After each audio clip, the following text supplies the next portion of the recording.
বন্ধুরা, না জেনে কোনো কিছু ভুল করলে সেটাকে কিন্তু মেনে নেওয়া যায়, কিন্তু জেনে শুনে এক ভুল বারবার করলে সেটা কখনো মানা হয় না বা মানা যায় না। হ্যাঁ, আপনারা জানেন যে বাংলাদেশের আসল বা প্রকৃত চেহারাটা কি? সেই জিনিসটাই কিন্তু বারবার ভুল করে আসে ভারত। অবশেষে বাংলাদেশ তার আবারও আসল রূপ দেখাতে শুরু করেই দিল। আমার তো আগে থেকেই সন্দেহ ছিল ভারত এই দেশটিকে যে এত উদারতার সঙ্গে সাহায্য করছে বা করে আসছিল, এই দেশ কি আদৌ তার যোগ্য? কারণ ইতিহাস সাক্ষী আছে, এরা যে পাতে খেয়েছে সেই পাতকে ফুটো করেছে এই প্রোডাক্টটা। তাই তো বাংলাদেশ কখনোই ভারতের পাশে দাঁড়ায়নি, অথচ এই বাংলাদেশকে ভারত স্বাধীন করেছিল। আজ পশ্চিমবঙ্গ থেকে ভারতের যখন রোহিঙ্গাদের ফেরত পাঠানো শুরু করলো, অমনি বাংলাদেশ আজ ভারত বিরোধী অভিযান শুরু হয়ে গেছে। ইন্ডিয়া বয়কটের স্লোগান উঠেছে নতুন করে, কিন্তু আদৌ কতটা বয়কট করে সেটা নিয়েও সন্দেহ। এমনকি ভারতকে ব্ল্যাকলিস্ট পর্যন্ত করা হচ্ছে।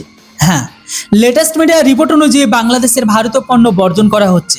পাশাপাশি পশ্চিমবঙ্গ সরকারকে নিয়েও প্রতিবাদ বিক্ষোভ হচ্ছে। তথ্য অনুযায়ী বাংলাদেশের জাতীয়তাবাদী দল বিএনপি এবং জামায়াতে ইসলামী দল দুজনে মিলে ভারত বিরোধী অভিযান শুরু করে দিয়েছে, যাদের উদ্দেশ্য হলো ভারতীয় পণ্য বাংলাদেশে নিষিদ্ধ করা। বলা হচ্ছে ভারতের আমুল, টাটা, মহিন্দ্রা, রেমন্ড এমনকি অন্যান্য বড় বড় কোম্পানির পণ্য বাংলাদেশে নিষিদ্ধ করার দাবি জানানো হচ্ছে।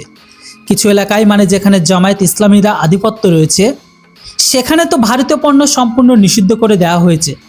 এখন তারা ঢাকা, রাজশাহী, সিলেট, চট্টগ্রাম এমনকি রংপুরের মতো বড় বড় শহরগুলোতে তাদের এই ক্যাম্পেইন জোরদার করেছে। এদের উদ্দেশ্য হলো ভারত যদি রোহিঙ্গা মুসলমানদের নিজেদের দেশে থাকতে দিতে না চায়, তাহলে আমাদেরও ভারতের পণ্যের কোনো প্রয়োজন নেই। ভারতের যদি রোহিঙ্গাদের নিষিদ্ধ হয়, তবে বাংলাদেশেও ভারত নিষিদ্ধ হয়ে যাবে। জামায়াত ইসলামী দল তো এটাও বলেছে যে আমরা চীন থেকে জিনিসপত্র কিনবো, কিন্তু ভারত থেকে নয়। ভারত একটি মুসলিম বিরোধী দেশ, যার সঙ্গে আমরা আর কোনো সম্পর্ক রাখতে চাই না এবং কোনো ব্যবসাও করব না। এখন বন্ধুরা, বাস্তবতা দেখলে এই মূর্খরা এটাও জানে না যে বাংলাদেশের 80% প্রয়োজন একাই ভারত পূরণ করে। এদের ছাড়া আর অপরচুনিটি কোনো অপশান নেই। যদি ভারত বাংলাদেশকে জিনিসপত্র দেওয়া বন্ধ করে দেয়, তবে বাংলাদেশ অনাহারেই মরবে। আপনাদের মনে থাকবে, গতবার যখন বাংলাদেশ ডিজেল পাচ্ছিল না, তখন বাংলাদেশ সরকারি স্কুল, সরকারি অফিস, পাবলিক প্লেস সব বন্ধ করে দিয়েছিল। এমনকি কিছু হাসপাতালও অন্ধকার হয়ে গেছে।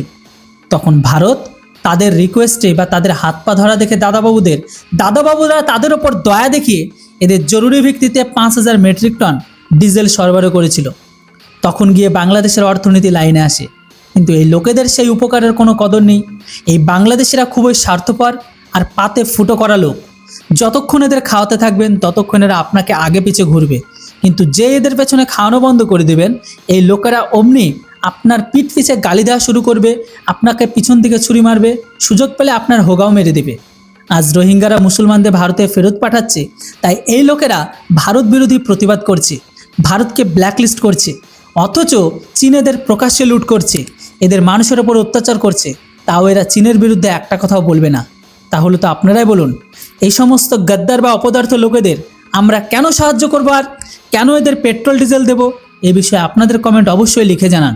এই জন্য ভিডিওর শুরুতে বলেছিলাম, মানুষ জেনে শুনে যদি ভুল করে সেটাকে কখনোই ক্ষমা করা যায় না, না জেনে করলে করা যেতেই পারে। ভারত সরকার প্রত্যেকবার এদেরকে সহায়তা করছে, এটাকে আপনারা আদৌ সঠিক বলে মনে করছেন? এর উপর আপনাদের মতামত অবশ্যই লিখে জানান। Thanks for watching. জয় হিন্দ, বন্দে মাতরম।